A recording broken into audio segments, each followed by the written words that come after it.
"I need space to find myself," she declared while flirting with the bartender. I gave her the silence she seemed to crave, even though my heart trembled under the weight of her words.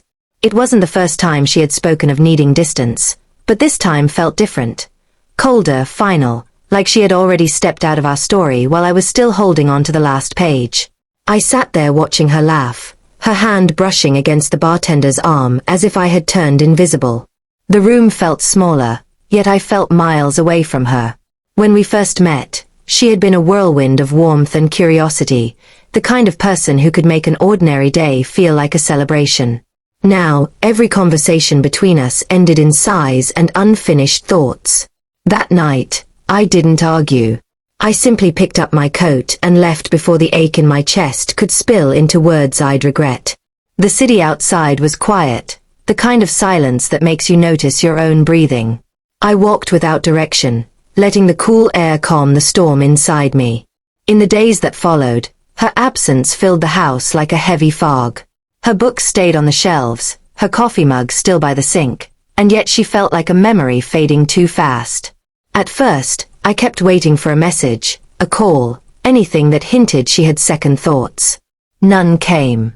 Instead, I began to notice small things, the way the morning light touched the empty side of the bed, how peaceful it felt to eat breakfast without tension hanging over us, how my thoughts grew clearer without the constant confusion of trying to understand her. Maybe space was what we both needed, though I hadn't realized it.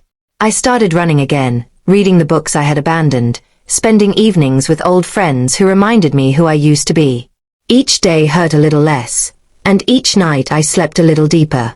Months passed before I saw her again.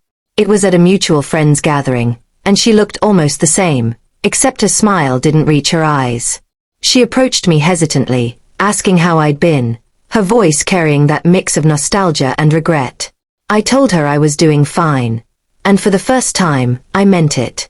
There was no anger left, just quiet understanding.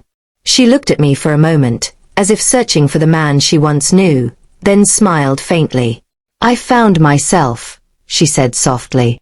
I nodded, replying, "So did I." We stood there for a while, surrounded by laughter and music, two people who had once shared everything but now shared only a gentle peace. As I walked away that night, I realized that sometimes love doesn't end in bitterness or betrayal. Sometimes it ends in growth, in learning when to hold on and when to let go.